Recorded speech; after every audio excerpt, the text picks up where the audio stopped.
Movie ಥಿಯೇಟರ್ಗೆ movie ನೋಡಕ್ ಕುಂತ್ರ ಚಳಿ ಚಳಿ ಹತ್ತೈತಿ. ಕೆಟ್ಟ ಜೋರಾಗಿ ಎಸಿ ಹಚ್ಚಿರ್ತಾರ್ರಿ. Full ice cold. ಬ್ಯಾಸ್ಗಿ ಕಾಲ ಇರ್ಲಿ ಇಲ್ಲ ಮಳಿಗಾಲ ಇರ್ಲಿ ಒಂದ ತರ ಕೂಲಿಂಗ್ ಇಟ್ಟಿರ್ತಾರ್ರಿ. ನೀವ್ ಅನ್ಕೋಬಹುದು ಕಸ್ಟಮರಿಗ ಲಕ್ಸುರಿ ಫೀಲಿಂಗ್ ಕೊಡ್ಲಿ, ರಿಲ್ಯಾಕ್ಸ್ ಆಗಿ ಮೂವಿ ನೋಡ್ಲಿ ಅಂತ ಹೇಳಿ ಹಿಂಗ್ ಮಾಡಿತಾರ ಅಂತ. ಆದ್ರ ರೀಸನ್ ಏನೋ ಬೇರೆನೇ ಐತ್ರಿ. ನಾರ್ಮಲ್ ಆಗಿ ಎಷ್ಟ್ ಚಳಿ ಜಾಸ್ತಿ ಆಗ್ತೈತೋ ಅಷ್ಟು ಜಲ್ದಿ ಬಾಡಿಗ ಹೀಟ್ ಬೇಕು ಅನಸ್ತೈತಿ. ಹಂಗ ಕುಂತಲ್ಲೇ ಹಸಿವು ಜಾಸ್ತಿ ಆಗ್ತೈತ್ರಿ. ಮೂವಿ ದೊಡ್ಡ ಸ್ಕ್ರೀನ್ ಮೇಲೆ ನೋಡುವಾಗ ಕಣ್ಣು ತುಂಬಾ ಮೂವಿ, ಜೋರಾದ ಸೌಂಡು, ಸೈಡ್ಗೆ ಕತ್ತಲ.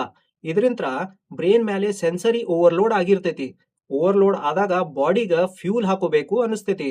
ಅದಕ್ಕ ರೀ ನಿಮ್ಮ ಸ್ಕ್ರೀನ್ ಒಳಗ ನೀವು ಹೋಗಬೇಕಾದ್ರ ದಾರಿನ್ಯಾಗ ಸ್ನ್ಯಾಕ್ಸಿನ ದೊಡ್ಡ ಕೌಂಟರ್ ಹಾಕಿರ್ತಾರ್ರಿ. ಅಂತಲ್ಲೇ ಲೈಟಿಂಗ್ ಜಾಸ್ತಿನೂ ಇಟ್ಟಿರ್ತಾರ.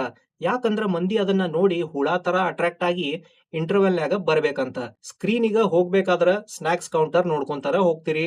ಇಂಟರ್ವೆಲ್ನ್ಯಾಗ ಅಂತ ಸ್ನ್ಯಾಕ್ಸ್ ಮೇಲೆ ನೀವು ಆಸೆ ಮಾಡಿ ಅಲ್ಲೇ ಹೋಗಿ ನೀವು ಖರೀದಿನೂ ಮಾಡ್ಕೊಂತೀರಿ. ಆದ್ರ ಪಾಪ್ಕಾರ್ನ್ ಅಂತ ಸಿಂಪಲ್ ಐಟಮ್ ತಗೋಬೇಕಂದ್ರ 200 ರೂಪಾಯಿ ಇಂತ್ರ ಈ 300 ರೂಪಾಯಿ ಮಟ ಖರ್ಚು ಮಾಡೋದ್ ಬರ್ತೈತ್ರಿ. ಅದ ಟೀ ಕುಡಿಬೇಕಂದ್ರ 100 ಇಂತ್ರ 200 ರೂಪಾಯಿ ಮಟಾನು ಖರ್ಚು ಬರ್ತೈತ್ರಿ. ಮೂವಿ ಟಿಕೆಟಿಗೂ ಹೆಚ್ಚು ಕಡಿಮೆ ಅಷ್ಟ ನೀವು ದುಡ್ಡು ಖರ್ಚು ಮಾಡಿರ್ತೀರಿ. ಅಂದ್ರ ಮೂವಿ ಥಿಯೇಟರ್ಸ್ ಒಂಥರ ಟ್ರ್ಯಾಪ್ ಹಾಕಿರ್ತಾರ್ರಿ. ಅದರ ತಕ್ಕಂಗ ಇಂತ ಕೂಲ್ ಸ್ಟ್ರಾಟಜಿ, ಕೂಲಿಂಗ್ ಸ್ಟ್ರಾಟಜಿ ಮಾಡಿರ್ತಾರ. ಯಾರ್ಯಾರು ಈ ಟ್ರ್ಯಾಪ್ ಈಗ ಬೀಳ್ತಾರೋ ಅವರು ಕೈ ಬಿಟ್ಟು ಖರ್ಚು ಮಾಡ್ತಾರ್ರಿ. ಫೈನಲಿ ಲೆಕ್ಕ ಹಾಕಿದಾಗ ಟಿಕೆಟ್ ಖರ್ಚಷ್ಟ ಸ್ನ್ಯಾಕ್ಸಿನ ಖರ್ಚು ಬರ್ತೈತಿ. ಅಂದ್ರ ಪ್ಲಾನ್ ಮಾಡಿದ್ಕಿಂತ ಡಬಲ್ ಖರ್ಚು.